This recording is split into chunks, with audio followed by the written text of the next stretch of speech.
How do the Conservatives plan to reach out to Remainers? Or by leaving the ECHR, are they determined to lose our votes forever? Well, we haven't said we're leaving the ECHR. There's a lot of hints being dropped, though, aren't there? I mean, let's face it. A lot of people have raised the ECHR as a barrier to stopping the boats, which is a relatively new problem. It is not unique to the UK. I remember going to Italy after, I think, about 8,000 people arrived on the island of Lampedusa, and that island's population is about 5,000-6,000. So this is really a global issue. The US has it in a different guise. And we are looking at what the best solutions are. The Prime Minister has made Stop the Boats one of his 5 priorities. We have legislation going through Parliament on Rwanda. But the question that Ben is asking about how do we plan to reach out to Remainers, it is about delivering on the economy.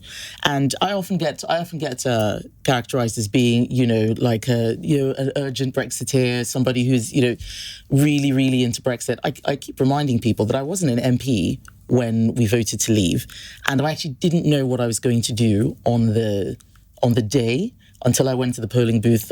My husband and I agreed completely on everything, and he voted Remain. So it was really about risk appetite.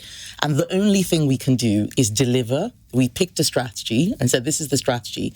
We've got to deliver on that strategy. I think what will be a problem, especially for those people who voted Remain, is if the government doesn't follow through on the strategy, and then we're in the worst of both worlds. So certainly as Secretary for Business and Trade, I try as much as possible to show people what we are doing with the freedoms.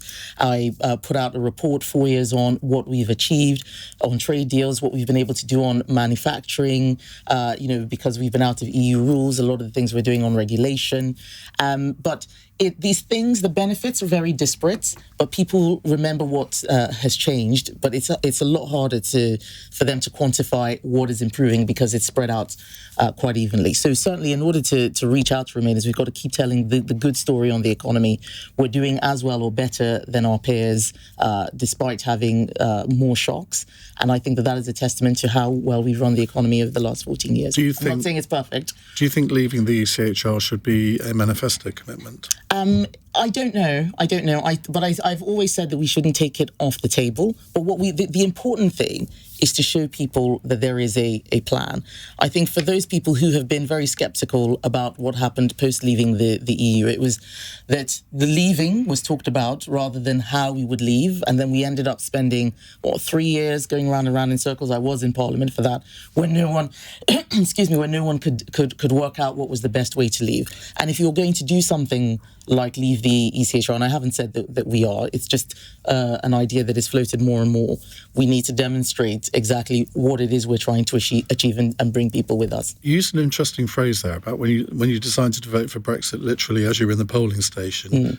Risk appetite. Yes. Just expand on that, because I mean, does that mean you just fancied a bit of a risk and voting Brexit would have given you that little thrill? No, not at all. What I mean, this is an old banking phrase. I used to work in compliance basically, and a lot of risk management. And risk appetite it's not about wanting risk, but how much risk you think you can tolerate.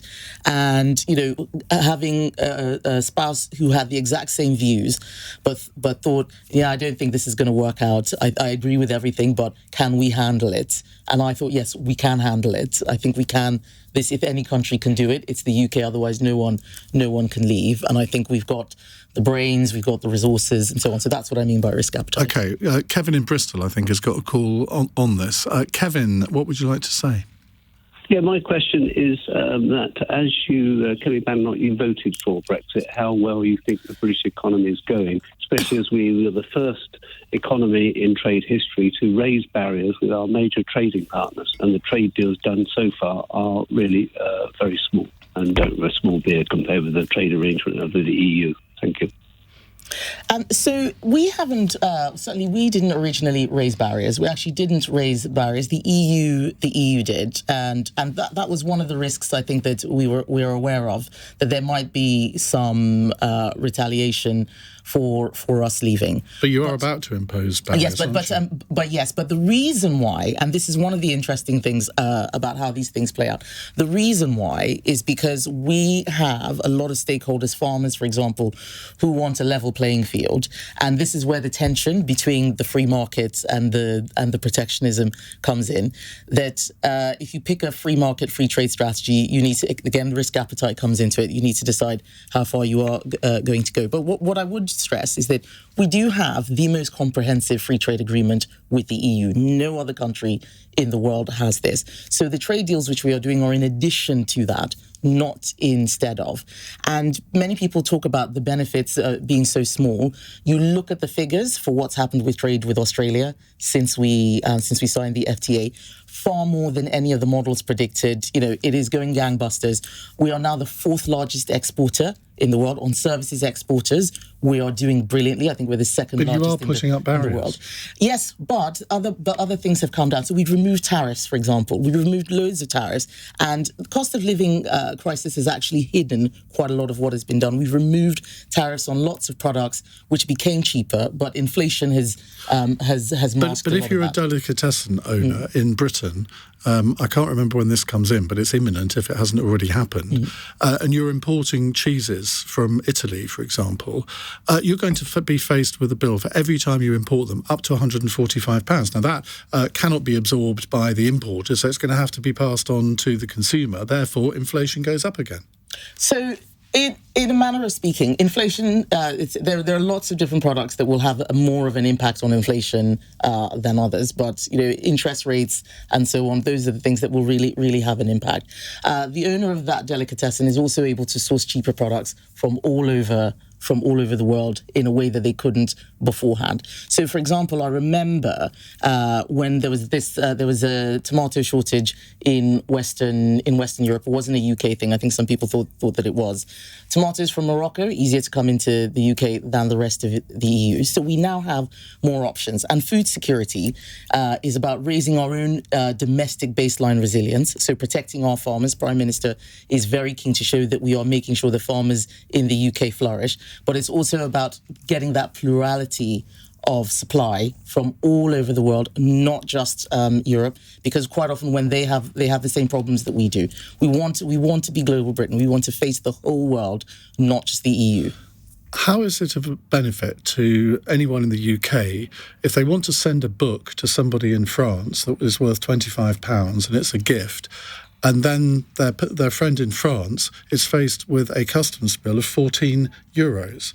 Now, that didn't happen before Brexit. How can you persuade that person that Brexit has been a good thing? Well, so I'd say several things. One is that when we said we were leaving the EU, leaving the single market was always going to be part of that. Leaving the customs union, these were things that were put on the table. The government, the Prime Minister, the Chancellor put all these things out there, and people still voted to leave. So it's important to remember that people talk about it as if it was, David Cameron who pushed for this. It was not the Prime Minister at the time, subsequent Prime Ministers, yes, but it was the people of this country who did vote. Now, what is happening is that all the 27 EU countries are doing different things. This doesn't happen when you send a book to another EU country. This is France specifically. I've been on the receiving end of it. I went on holiday and forgot my swimsuits. These are my own personal products. And I had to Is there a big revelation coming? No, I did not was swim. there then? No, I did not swim until they arrived. And I thought it was, it was just extraordinary how you fill in the form. So I'm not going to pretend that it has been plain sailing and all perfect. There have been barriers put up. I'm not here to say everything's peachy and there are no barriers. What I'm saying is that we've decided on a strategy. If we keep going back and forth, we're not going to get anywhere. We need to get through the pain. And one of the things that we're doing as government is unblocking those barriers one by one. We've removed loads of market access barriers. There's one that will be coming with Italy, for example. We're removing, things like VAT charges, working on taxation. But it is something that's going to take a while to feed through. Some of the things that people complained about right at the beginning, we've dealt with. But it's a strategy we've got to stick to. It's not going back to square one with Labour, as you will hear many Conservatives say.